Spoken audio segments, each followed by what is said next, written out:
You're listening to the Ask Drone U podcast. You ask, we answer your drone questions. Whether you're here to turn your passion into profit or you simply fly for fun, we're a community of learners and teachers who aspire to achieve greatness. We are Drone U. Good morning, good afternoon, good whatever time it is where you live. Thanks for joining us. Thanks for joining us to learn some information, stay updated on information, refresh information, whatever it is, whatever the reason you're here. Thank you very much. As always, my name is Paul. My name is Rob. Very grateful that you're spending a few minutes of your day with us, as always, as Paul said, and we hope to bring you some value today and want to hear from you, by the way. AskDroneU.com for your question, or let us know what's on your mind in the comments of wherever you find the podcast. We'd love to hear from you. Totally. We've got an interesting question today. As many of you know, if you're applying for, or if you need permission to fly in controlled airspace, typically the way to go about it is utilizing the LAANC, whatever way you want to pronounce it. It really doesn't matter. LAANC is fine. I like LAANC the best, to be honest with you. Whatever pronunciation you use, the LAANC system is typically what you would use in order to acquire your authorization to fly in said airspace.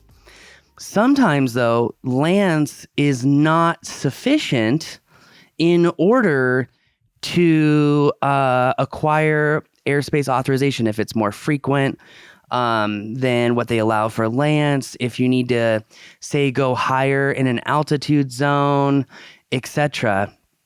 And I know this concept might be new for all the realtors who've been flying illegally for over a decade, but the LAANC system is actually fairly easy to use. What app that you use to acquire your LAANC authorization is up to you. I highly recommend that you actually read the T&Cs when you download some of these apps, like Before You Fly, or like Aloft, or what's the Google one? Open Sky. You really should read the T&Cs, because now we know for a fact that these apps are sharing your data, and the data is being sold to local governments in states like Washington, in states like Minnesota, where they're trying to create their own DMV of drones, so that way they have another way to have tax revenue. This is why I've always used UA Sidekick. UA Sidekick, the app interface is terrible compared to all of the other apps. There's no doubt about that. But you have to understand, they want to make it as easy and convenient as possible, no matter what the app is, because they want to draw you into their ecosystem and keep you there. As a drone pilot, if you care about flying, I highly recommend that you use an app that doesn't sell your data. That way we can stop dealing with this regulatory BS that keeps rearing its ugly head when ultimately no one cares. So that's why I use UA Sidekick. But today we're going to be talking about a question of, what if you need to acquire an airspace authorization that does not fit within the LAANC framework? We're going to give you some tips and tricks that are going to help you. This particular question is mostly focused around military bases, and this particular military base might be different, but most military bases handle this type of thing, and they have an entire department just for that. And so we've gotten authorizations in literally the hardest airspace in the country. We've had students get airspace authorizations in the freeze in Washington, D.C. And do you know the biggest, here's a little trivia question for you, Rob. Do you know the state with the biggest no-fly zone in the country? New Mexico. New Mexico is correct. And we got authorization to fly in that airspace. It took 2 months, but we got it. So that said, hopefully this information will help you today. I think it's really important. I know a lot of people don't care about airspace authorizations anymore because they're so fed up with the FAA. That's fine if that's your prerogative, but we're going to try to take this as we're going to attempt to comply. So before we go off the rails. So if we go off the rails. So I know a lot of people would say that I go off the rails. I think they would find the opposite to be true. So. Yeah. They don't know. He's very staunch, actually, about following the rules. More so. Getting the authorizations, et cetera, et cetera. Yeah, more so than everyone on the DAC. Believe it or not, everyone on the DAC. Yikes. That's a big statement. We don't know that. Not everyone. That's an absolute. We don't know that. But the people that I know personally, yes. Anywho, should we listen to the question? Yes. Hey, Paul and Rob. I got a question about requesting wide area authorization. I did a wide area authorization around Fort Campbell airspace and got denied almost immediately. Since then, submitted one for Outlaw Field, which is the civilian airfield outside of Fort Campbell, and I'm still waiting to see how that goes. Can you give me any kind of stuff, anything to get authorization for a wide area in this circumstance? Thank you, Ryan. Appreciate the question. And yeah, I would imagine they're very protective of that airspace, particularly if they're doing test flights and all that kind of stuff, right? Especially, that's really a big thing. Yeah, especially too with the whole anti-Chinese drones thing and all the politicization. Well, I also know that they fly really low. Yes. In those test areas. And they have the right to as well. You got to remember that the military can supersede any FAA regulation. So, and you got to remember, any smart pilot can supersede any FAA regulation if they've read the regulations. Yeah. So an old, really good friend of mine was an Air Force fighter pilot, and he would tell me about the test flights they would do over in New Mexico. Oh. And how low they flew. It's incredible. It makes sense. Yeah. Okay. So I'm pulling up his particular airspace, and there is a very large no-fly zone, or at least a very large controlled airspace. Let's see. What does it say? Are you in UA Sidekick? I am in UA Sidekick. Yeah, we might want to use the FAA's stoner search term, visualize it, to pull up the actual UAS FM map. If you think I'm joking, I'm not. Go to Google and search FAA visualize it. And you will pull up the official map from the FAA. Official. Okay. So I will say this particular airspace has a significant number of zeros. Like, look at it. The whole thing is zeros. That's a lot of zeros. Even to the outside edge of the airspace, zeros. So it looks like this particular airspace is... There's not a single... Look, the LAANC is just zeroed out. There is no LAANC there. Wow. So that's why he's having to apply for the area. The wide area authorization. The good news is you said that they denied it right away. At least they didn't make you wait. Yeah. Silver lining, Rob. Yeah. Hey, I try to look for it, folks. I love it. I love it. I love it. It keeps me sane. But in all seriousness, you can move on to, okay, what do I got to do?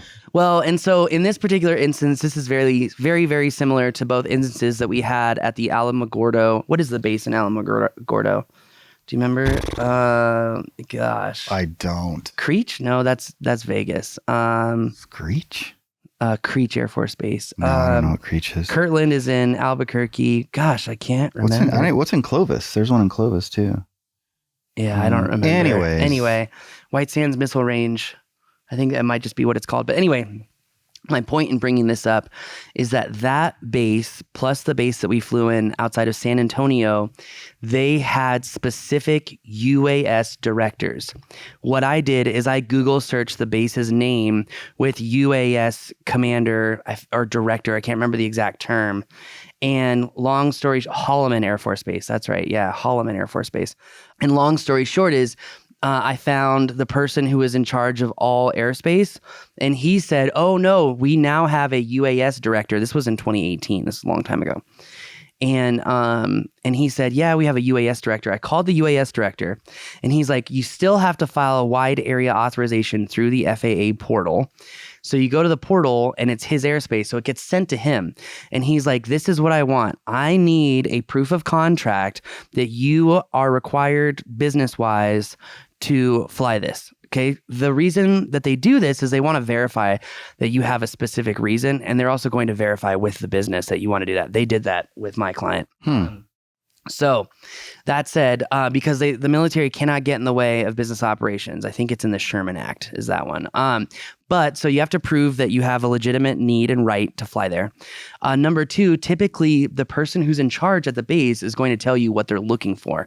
He's going to say, I need to know exactly how high you need to go. Don't go over it. He goes, because I'm going to be watching for you, and you will pop up on my feed. The bases are a little bit more staunch, okay? And he goes, I want to know exactly when you want to fly.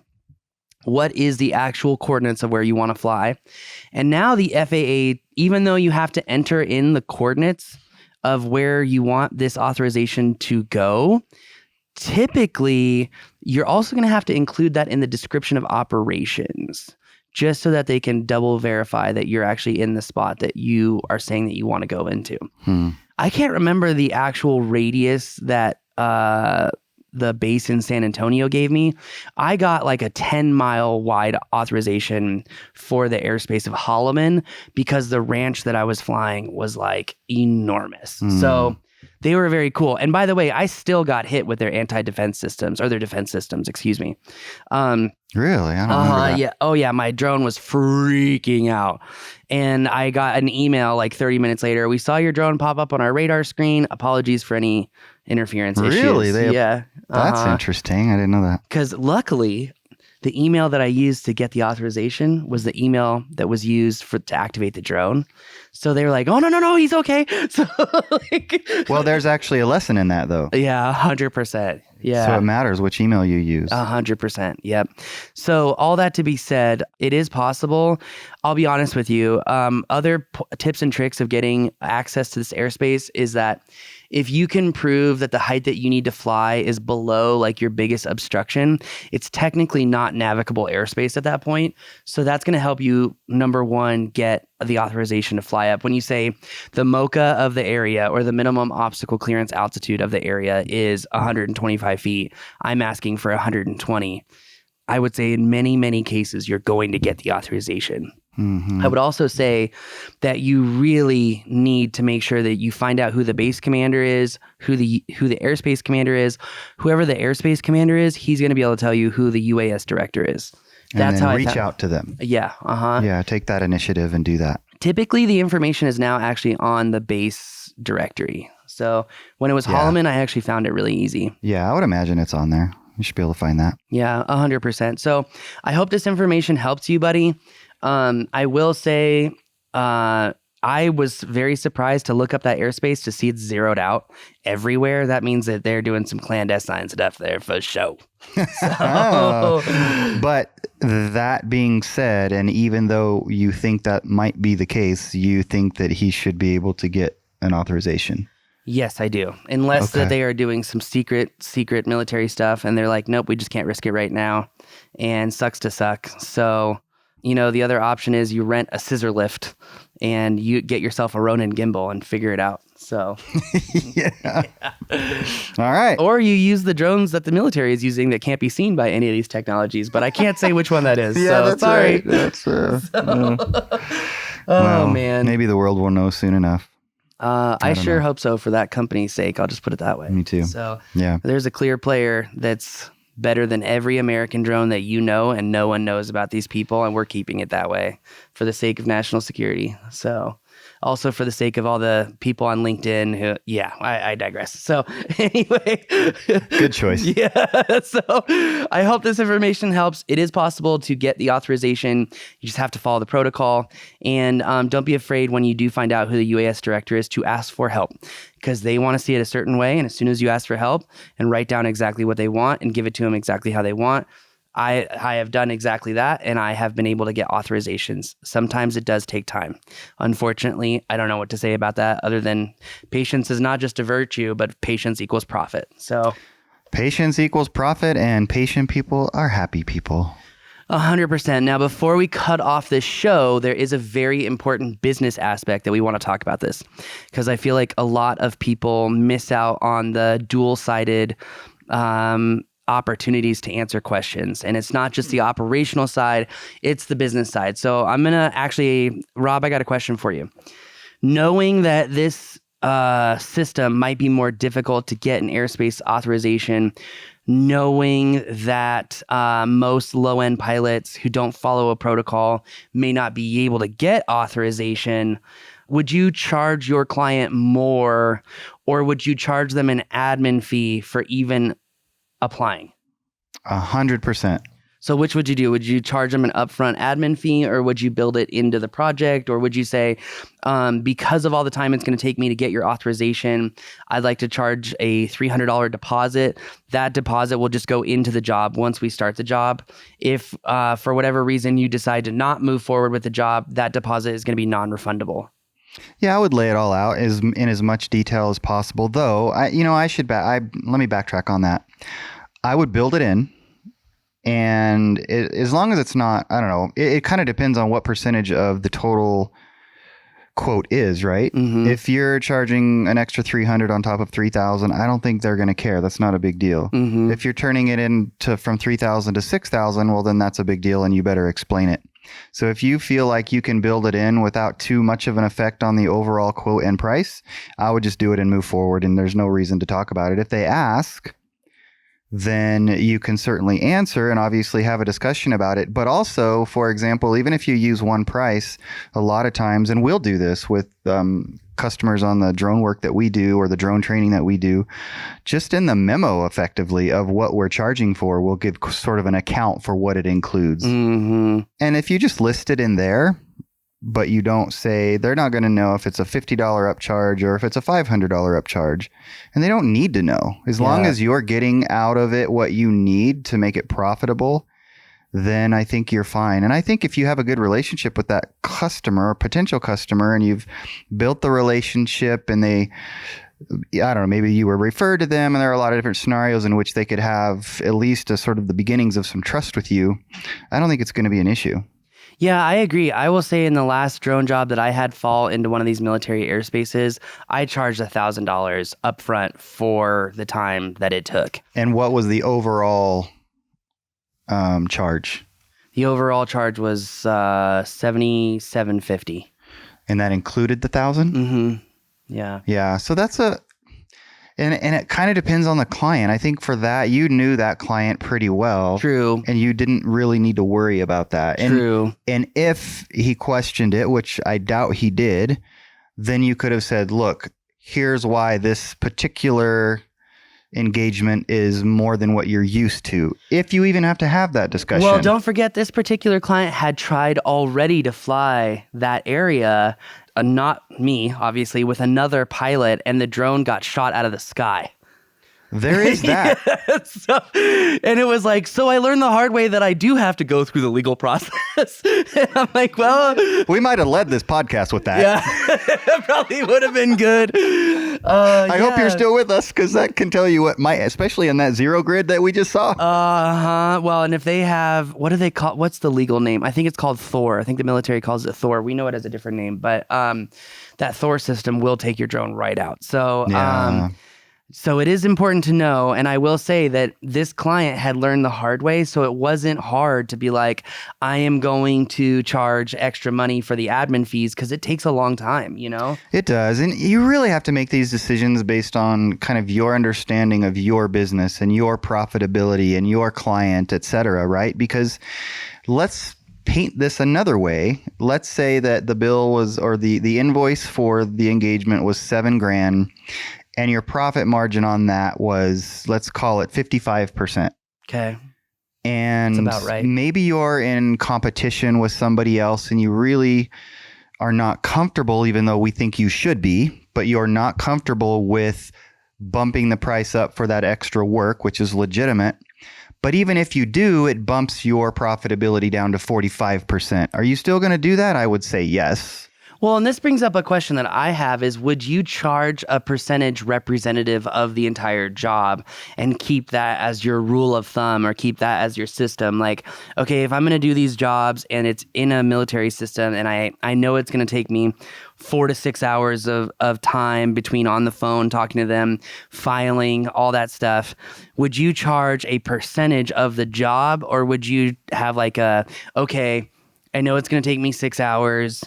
That time is worth $1,000, so I'm always going to charge a flat fee. Would you do a percentage, or would you do a flat fee? I would not do a percentage, because for me, I think it makes more logical and rational sense to charge based on what that aspect of the engagement is going to cost. Yeah. There's not really any connection to the size of the job to charge a percentage. Yeah.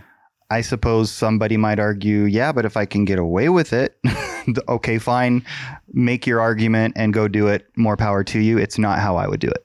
Yeah. Yeah. Okay. Interesting. Is there a set cost, knowing that, let's say it takes 6 hours? Is there a set cost that you would charge, or do you think that that's something that business owners, drone pilots need to do some sort of formula or equation to figure out what that cost is. Because some jobs that might be cost prohibitive. Think of like most real estate stuff, right? They're not going to spend $1,000 on top of the $400 they originally spent to do this. Yeah, they'll do one of two things: fly it illegally, or choose not to have aerial images and or video. I think we try to standardize pricing as much as possible. Any plan, any standardization has to have flex in it. And we've learned that over 10 years, I think, of building pricing for various engagements. Yeah. And I think we always build flex into it. Yeah. And it can be for all sorts of reasons as to what drives the necessity for said flex. Yeah. But that's how I would look at it. I would come up with what I think it should be based on what I think my time is worth. That could be $50 an hour if you're new and you don't feel that your time's worth a lot. I can tell you it's worth more than that, particularly in today's inflationary environment. Yeah. Because you have a skill, presumably, that most people don't have. But maybe you think it's $200. Maybe you're working in the Bay Area. So it depends on where you're working as well, right? I mean, rates are set depending upon where you work also. So you have to factor in all those things, determine what you believe your value is. And we've talked a lot about package processing over the years, and pricing, or bundle pricing, etc., and not doing everything by hour. That gets tedious at best. Yeah. But when you're needing to develop a model to evaluate and determine an element of your pricing, totally makes sense to do it on an hourly basis, right? Yeah. So that's how I would do it. All right. Well, I appreciate you answering that question, because it's nice to always get a seasoned business executive answering questions. So I appreciate that. And I appreciate that, but I would love to hear from others. And because I'm not going to say what I was going to say. I might get in trouble with PETA. But there's a lot of different ways to look at this. And I'd be curious to know what other people think, or what you've done and what's worked and what bit you. Like, I tried to do X, didn't get the engagement, and I'm pretty sure that's why, or they told me that's why, or whatever. Yeah. Let us know. We love these conversations. We do. Yeah, let us know. And if you have follow-up and you want to get us direct, askdroneu.com. We still listen to those questions weekly. So if it's not a question and a statement, go for it. We don't mind. We also love hearing your business questions. We love hearing your drone questions, your mapping questions, your 3D modeling questions, all of the questions. We appreciate it. As always, that's going to do it for us today. If you're ready to turn your skill into a profit, a sustainable profit, a repeatable profit, if you're ready to live the drone life, if you're ready to hang out outside, have new adventures that are constantly changing, constantly challenging you, and really giving you a fulfilling, purpose-filled life, and you're ready to become a better drone pilot or a great drone pilot, or maybe you're just getting started out. Whether you're ready to get growing or you're ready to get going, you've got to check out thedroneu.com.